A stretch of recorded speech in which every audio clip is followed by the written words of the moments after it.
Hi YouTubers, Dave O'Dart here.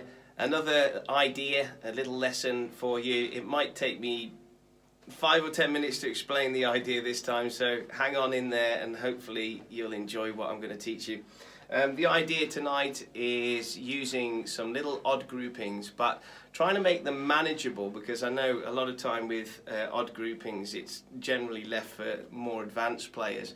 But I think this is going to be accessible for most people out there. So the idea is I'm going to be playing some 16th notes, but I'm going to use some odd groupings in those 16 notes to make some hopefully interesting sounding fill ideas and solo ideas.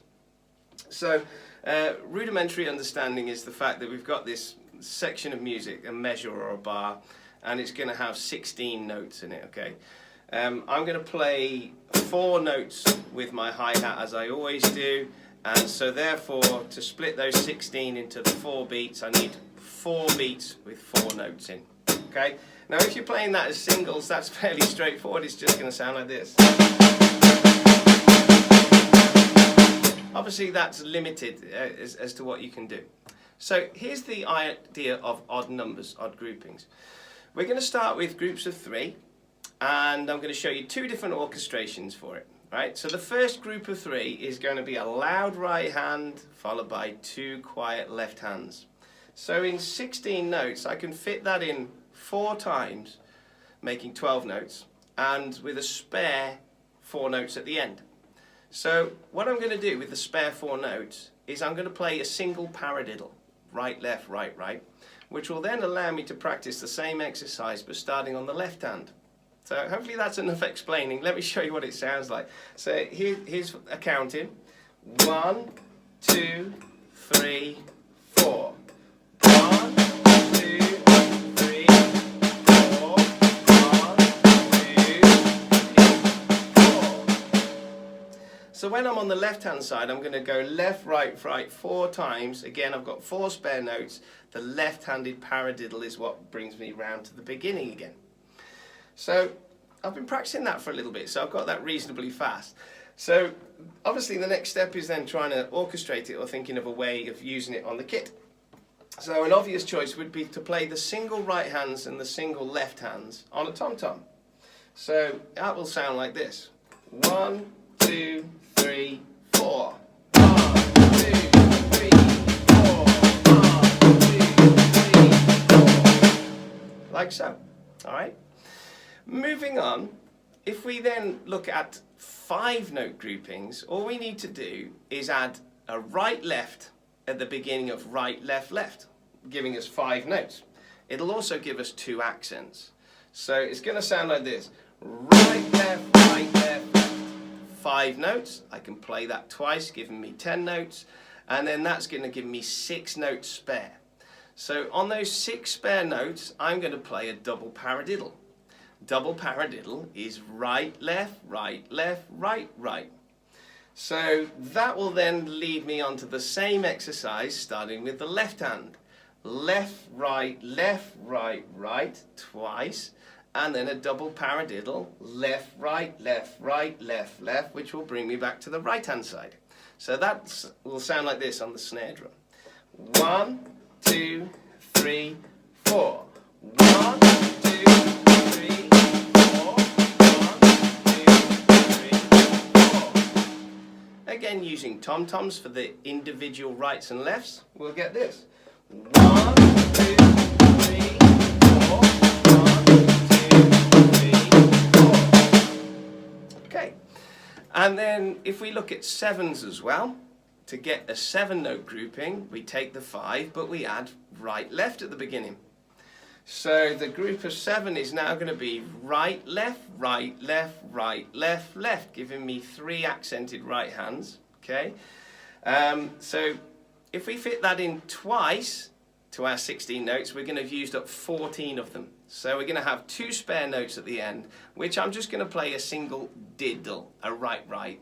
And again, that single diddle will lead me onto the same exercise starting with the left hand.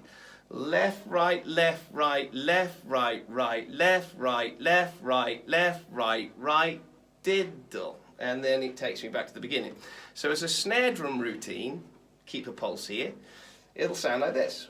1, 2, 3, 4. 1, 2, 3, 4. 1, 2, 3, 4. Again, tom-toms for the single notes. 1, 2, 3, 4.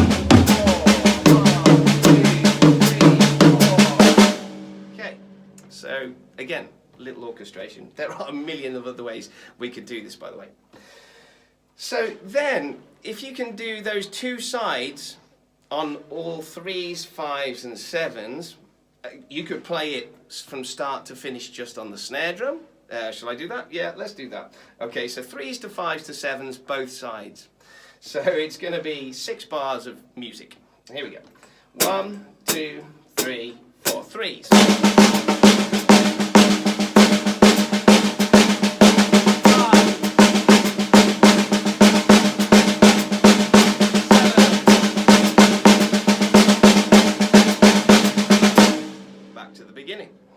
Alright, but then to make it slightly more interesting when you're phrasing, you could take, because it's a nice bar of 4/4, okay, you could take the 3s on the right hand side, and then when you do the switch, do the 5s, which would sound like this. I'm going to use the tom-tom idea, so 3s to 5s.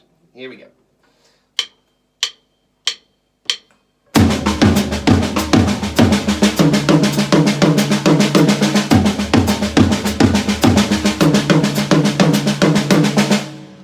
Opposite way around, 5s to 3s.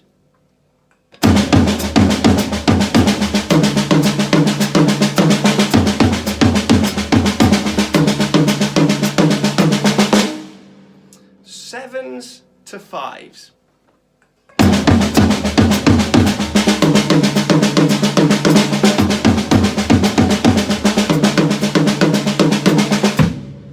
Hopefully you can see the potential in that, and then you could vary it more than that. So moving on, the second orchestration that I've been messing around with is replacing, in the groups of 3, the second left hand, so it was right, left, left, but replacing it with a bass drum, and then doing that same sequence. So just the 3s, we fit it in 4 times, remember, and then we put a paradiddle at the end to switch the sides. Okay, I'll go straight for the tom-tom version. All right, so the 3s will now sound like this.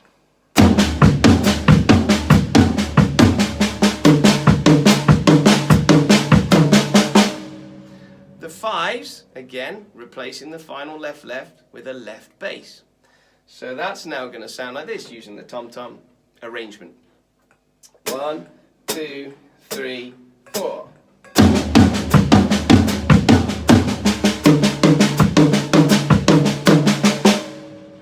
And again with the 7s, swapping the final left left for a left bass. And it, again, tom-tom arrangement will sound like this. 1, 2, 3, 4.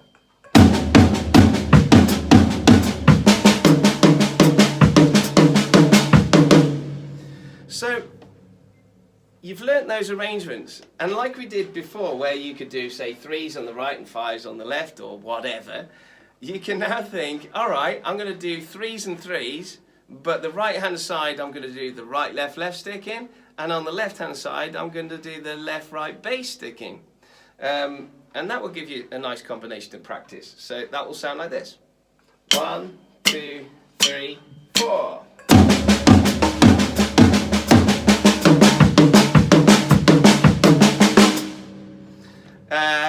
I'll do 5s, but I'm going to do the right, left, left sticking. And then I'll do 3s on the left hand side, but I'll do the left, right bass sticking.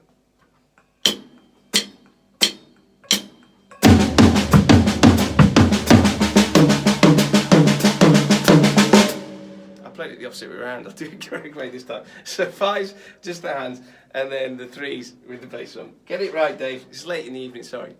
Do that again. 1, 2, 3, 4.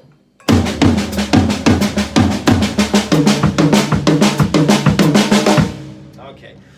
And again, once you've mixed it up, lots and lots, all the different possibilities and permutations, then you're going to have quite a lot of material to practice there in terms of these solos. And again, because it's in nice little 4-beat chunks, it's very easy to organise. Another way you could possibly practice it is forgetting about the snare drum for a second. Obviously you could use cymbals. I'm not going to do that right now, I'm going to stick with drums. But we're just going to use the patterns using the tom-toms, right? So I'm going to use the high and low tom. I will do 3s on the right, 5s on the left. So here we go.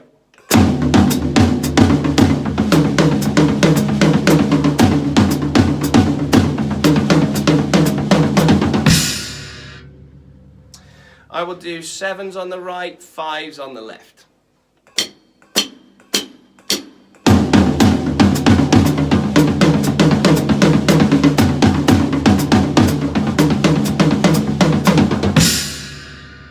This could go on for ages. Hopefully you're getting the idea. It's 11.5 minutes already and I could go on for ages, but I've got to finish.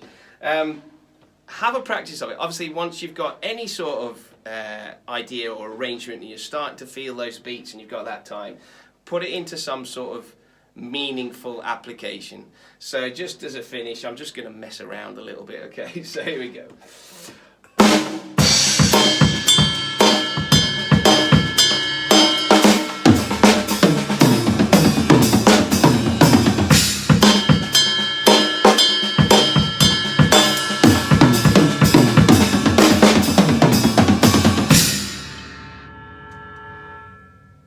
Work on it. I'm still working on it, but this is an idea that I really think is going to work well for me if I practice it. So enjoy. I hope that gives you something to work on, and if you've got, as always, anything you want to ask me, then leave me a comment down below.